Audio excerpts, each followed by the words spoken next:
네, 안녕하세요. 네, 저는 오늘 쉐어하우스에 제가 살면서 느꼈던 점과 장단점, 그리고 쉐어하우스 구할 때 꿀팁을 소개시켜드리기 위해서 영상을 찍게 됐습니다. 제가 지난번에 올렸던 쉐어하우스 룸투어 영상을 보고 제 채널을 알게 되신 분들도 있으시겠지만 아마 대부분 이 영상을 통해서 저를 접하신 분들이 더 많을 것 같아서 간단하게 제 소개를 해드리자면, 저는 쉐어하우스에서 살고 있는 5개월째 살고 있는 22살 휴학생이고요. 저는 계약직으로 일을 하기 위해서 서울에서 집을 알아보던 중 쉐어하우스에서 이제 살게 되었습니다. 사실 지난 쉐어하우스 룸투어 영상 뒤에 예고 영상을 좀 편집하다가 좀 더 살다 보니까 다시 느껴지는 부분도 있고 해서 폐기하고 다시 촬영하게 되었습니다. 일단 저는 지난 3월 중순 아이러브 쉐어하우스라는 네이버 카페에서 서치를 해서 쉐어하우스에 입주를 하게 되었는데요. 먼저 오픈 채팅으로 연락을 하고 그 다음에 룸투어하고 그 다음에 계약과 동시에 입주를 했습니다. 먼저 쉐어하우스 구할 때 저는 룸투어를 가장 중요하게 생각했어요. 아무래도 실제로 내가 살 곳을 미리 보는 거니까 쉐어하우스 계약에서 룸투어는 무조건 진행해야 한다고 생각합니다.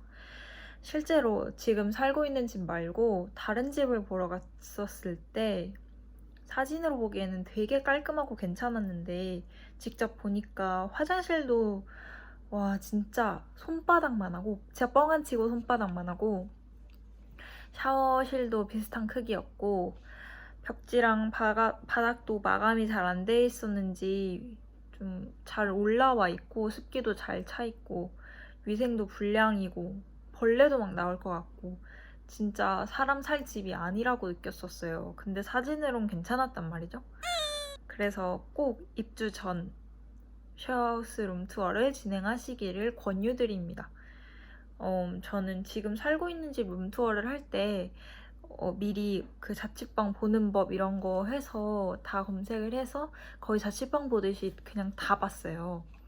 벽지랑 바닥이 눅눅해서 곰팡이가 필 것 같진 않은지, 그리고 수압은 괜찮은지, 온수는 잘 나오는지, 그리고 방 위생 상태는 어떻고 뭐 이런 걸 다 봤고요. 쉐어하우스다 보니까 아무래도 지금 살고 있는 사람들끼리 사이는 어떤지, 다들 몇 개월씩 살다가 나가셨는지, 공용 공간 청소는 며칠 주기로 어떻게 이루어지는지, 그리고 분리수거 같은 공용 위생 규칙은 또 어떻게 되는지, 이런 걸 중점적으로 더 봤습니다.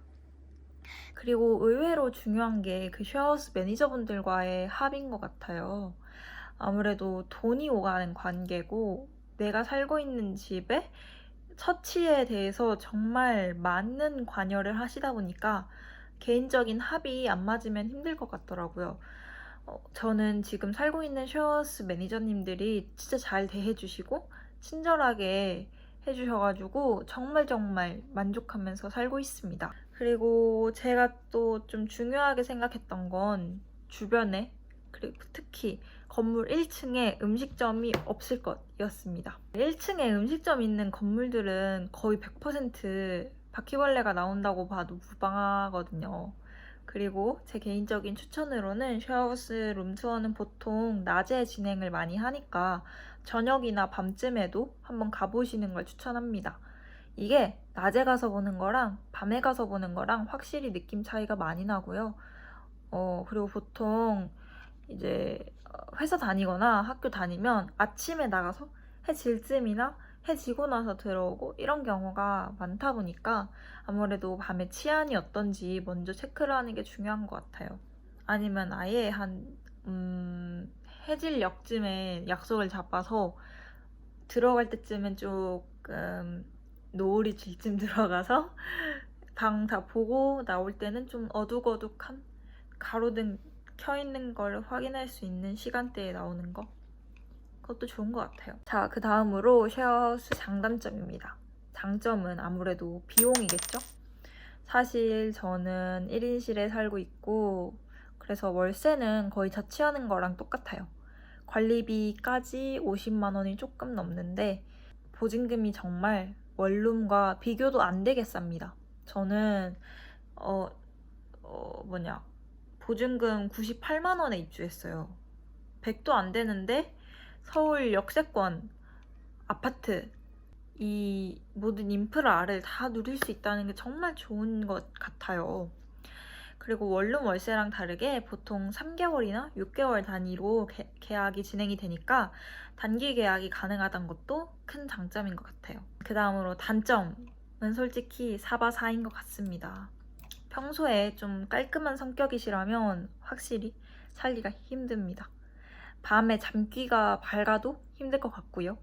저 같은 경우엔 엄마 성격이 되게 깔끔하신 편이에요. 그래서 저도 살면서 같이 깔끔함이 몸에 밴 그냥 뭐 이 정도 깔끔함 유지하는 게 기본이지 하는 수준이 다른 사람들보다 좀 높은 편인 것 같아요.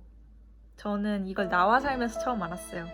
내가 하는 게 다른 사람들한테 기본이 아니다 는 걸 많이 느끼고 좀 현타가 많이 왔었는데, 그리고 더러운 꼴을 잘 못 봐서 제가 좀 한두 번 더 남들을 위해서 움직여야 하는 상황이 많이 발생했고요. 이런 사소한 부분들의 스트레스를 조금씩 받기는 합니다. 근데 반대로 저는 좀 늦게 자는데 일찍 일어나고, 일어나서도 뭐 집에서 운동하고 요리하고 뭐 화상회의 할 때도 있고 이런 부분이 좀 있기 때문에 다른 분들도 저 때문에 많이 스트레스 받으셨을 수도 있어요. 물론 저도 좀 조심조심 지내고 있긴 합니다. 하여튼 뭐 이런 부분에 민감하시지 않으시다면 살만합니다. 그리고 코로나 같은 전염병이 대유행하는 지금 상황에서 리스크가 큰 거주 형태인 건 맞습니다. 저 같은 경우도 지금 서울을 비롯한 수도권 중심으로 하루 확진자가 정말 많이 나오고 있는 상황이고, 그래서 지금 다니고 있는 회사가 전면 재택근무를 시행을 하면서 본가에 내려와서 한 달 정도 지내고 있는 상황이에요.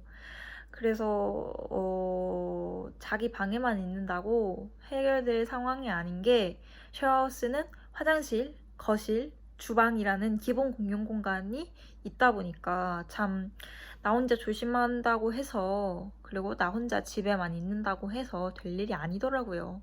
그래서 이런 부분은 코로나 상황의 특수성 때문에 단점이 확실히 존재하는 것 같습니다. 이렇게 간단하게 쉐어하우스 구할 때 팁, 그리고 장단점에 대해서 소개시켜 드렸는데요.